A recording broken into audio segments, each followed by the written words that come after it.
Yeah, I'm gonna try and continue a little bit in the same line of thought as Henrik on the first introduction, where he promoted the idea of being prepared before the accident happens. And then from last night when Martin talked about the thoughts that he is doing before conducting any operations out there. So what AECO has done is to try and help develop a tool that can help in making those decisions and ensuring that necessary mitigation is taken before you engage in an activity. So we're not as good as the Canadians and the Americans on these abbreviations, these acronyms, I'm afraid. But it's the Off-Vessel Risk Assessment Tool, or O-VRAT, as it was baptized in the early days.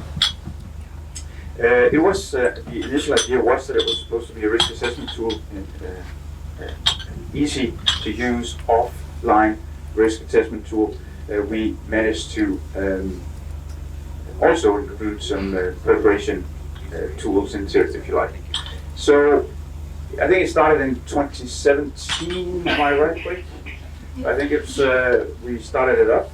At the time, I was not working for AECO in the office, in the secretariat, but I was working for an operator, and I was also much involved in this development of this tool back then. And it's basically site-based. So we have a cruise database where all the sites that our members have visited through the years are registered. As you can see here, all the dots in the Arctic. We have something like probably 2,500, 3,000 sites, I think, registered at the moment where vessels have gone ashore, and vessels register a post-visit report form also to us at the end of the season or at the end of the trip, so we have some statistics on what's happening and why it's happening and so on and so forth. All those sites have been transferred to our app. It's a mobile app for iOS and Android. It's not web or PC based yet, or if it will be, I'm not sure. The idea, of course, is that it can be used offline and off vessel. So we developed it partly with the assistance of maritime expertise. We had a very skilled captain from one of the other operators in the executive committee at the time. He was also integral to get this thing underway. Then we developed it with environmental expertise, NINA, the Norwegian Institute for Nature Research, and then, of course, field staff expertise as well.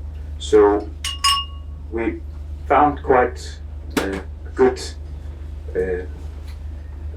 we found, I think, very good way of dealing with this risk assessment. So it's a risk assessment for landings only at the moment. It can be expanded to developing, for example, for Zodiac cruising, that sort of thing.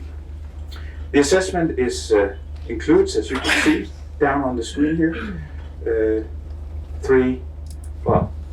that's the next slide, but the safety aspect, an environmental aspect, and a human factors, which includes both passengers and your expedition team.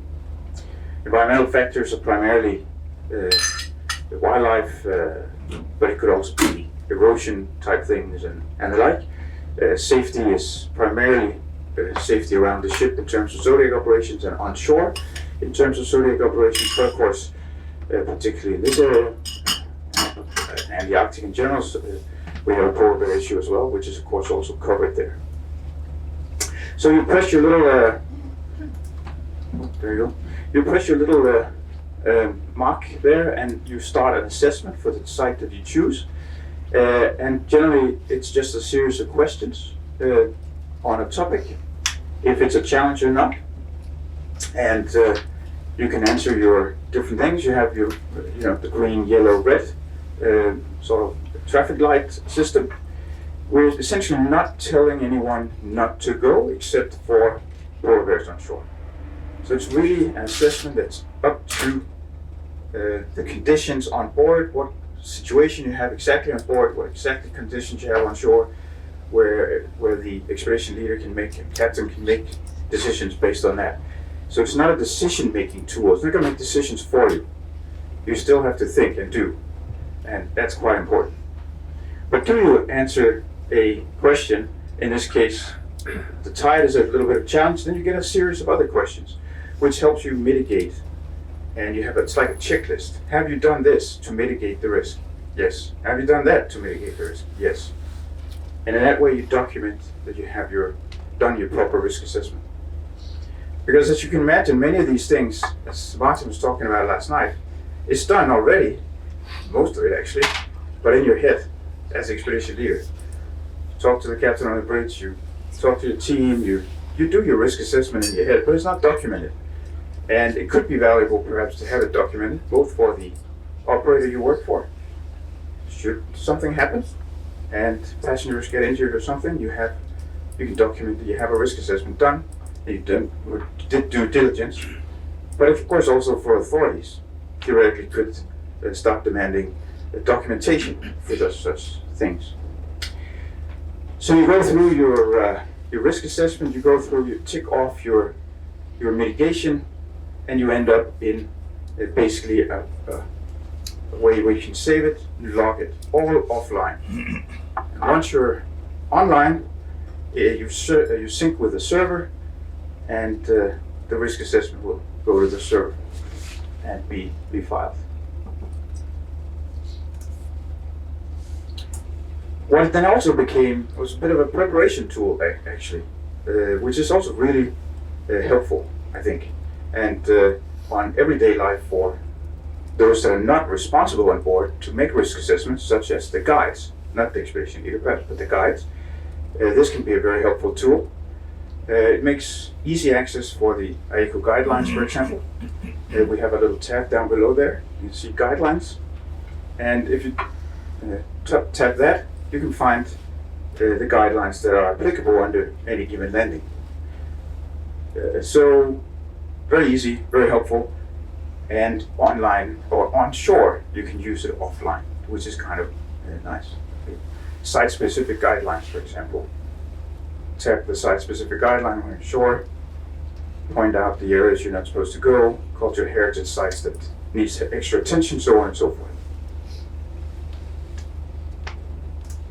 We also have a restrictions tab, and that's for easy access to sort of official legislation, restrictions that apply to certain sites that you can access, and also now I call it official requests for awareness. It's a little fluffy, I know, but it has to be. We can't just put in anything some person says in some community that I don't want you to do so and so.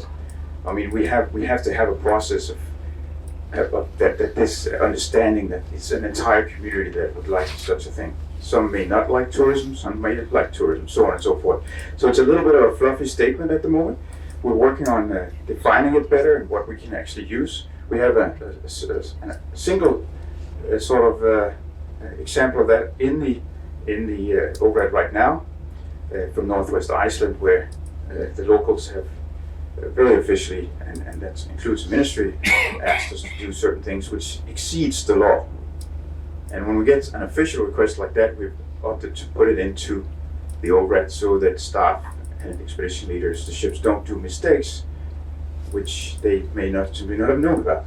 So, but that's of course something we're working on, figuring out exactly how we can define these things. But it's an option right now. And of course, all these things is offline, but you have to download them first, obviously. And that is a function functionality in the O-VRAT, that you can download all these things when you have a nice internet connection. You can also rate it if you only work in Svalbard. You don't have to download Canada and Greenland to limit size. It's only about a total of something like 250 megabytes right now, so it's not huge. But of course, when you have so many sites, we have to consider what kind of PDFs and photographs and things that we can put in there, and what resolution, in order for it not to swell completely. But it's something we're thinking about all the time. So This is an example of a restriction that you press the restrictions button. You can find out that, well, on 14th July, Bukta, that was yesterday morning, which was cancelled due to the ice. There are actually restrictions here. You have to supply a site-specific guidelines to the governor prior to the season if you want to visit this site, and you have to have this. Do you want to visit the area in red here, marked in red? You have to have a site-specific guideline for this area. We have a site-specific guideline for parts of the area, but guides may not realize that and not think about that in the heat of the moment. So if you see very below, it's actually mentioned that, remember, the westernmost point is actually not included in the eco site-specific guideline. So do you go there or don't go there, rather, if you don't have already submitted something for that site, and nobody has, presumably, right? So avoiding making mistakes that you just didn't know, basically. So it's a, I think, very useful tool, and has a lot of potential. It's still under development. We're still thinking about how we can work on it and make it better. We still have a few tweaks that we would like to smoothen out a little bit, making it even easier. But we're almost there. I think we're getting very close. Last but not least, we have this little notes button, a tab. It's well, I guess we were talking about it around the time where this unfortunate event where a polar bear was shot by a non-IACO member in the 7 islands up in the north, and the thing was that everybody in the IACO fleet knew that this bear was there, but unfortunately the non-member didn't know. So one thing we thought of doing was to make a sort of a note tab to put in notes on specific things. It's got a timestamp and a date stamp, so that once you upload, you can see when the entry was made. For example, polar bears have a tendency to stick around a place for weeks on end. So if it was not to seek out polar bears, but rather to warn about polar bears in a specific area, so that if you get a note on a specific site saying there was a polar bear there, you know, a week ago we had to evacuate. Okay, maybe I need to be extra cautious when going ashore, do extra diligence on the scouting, so on, maybe not walk as far, so on and so forth. But it's, you can use the notes for other things, not personal sort of messages or anything. I've had the question too, so that's not the point. But of course that also has to be uploaded once you're online. So you do need to think about it, you need to upload it and update it regularly. You in particular. It does take a little work for staff, and it does take a little work getting used to. But I'm pretty confident that hopefully we're going to get there, and it's going to be a useful tool for expedition staff. This is just a very brief sort of overview. If any of you are interested in learning more about it, I'm really happy to have it on my phone, on my iPad. I can go through it in more detail if any one of you are so keen to learn more. Any questions? Yes? So it can only be downloaded by or used by AICO members? Yeah, currently it's at a considerable cost and effort. So it is AICO members only. Given the nature of the risk assessment, we've also asked the operators, members, to actually ask for registration of their staff. So you can't independently, staff can't just write into me and say, I want to get registered. We have to have them registered via an operator. So we have a sort of a dual way of the registrations. Operators can ask the responsible person on board, that generally the EL, the expedition leader, that has to log official risk assessments, or conduct a risk assessment officially, make their decision, have the responsibility that they can get access to their individual ship that they're actually working on. Then we have a default ship where everybody else can be registered too, but it's not the actual ship, so we avoid having 2 different risk assessments for the same site for the same time, and one not being official and the other one being official, and if it diverges, I mean, you can imagine the mayhem on that sort of thing. So, but that means that all staff have access to everything, including the risk assessment, so they can go through the mitigation methods as well as a simply preparation, not to log of official risk assessment actually, because the expedition leader will do that for them, but simply to prepare. and know that they're well prepared. So it takes a little time, and staff will obviously need to get a little used to it. But yeah, the first season we're really working it now. We have about 1,400 staff registered, and hope to promote and the use of it as well. I mean, one thing is to be registered, but another thing is to download it and use it. We look into that. Try and promote. Anything else? All right, thanks a bunch. And yeah, please come to me if you need any more.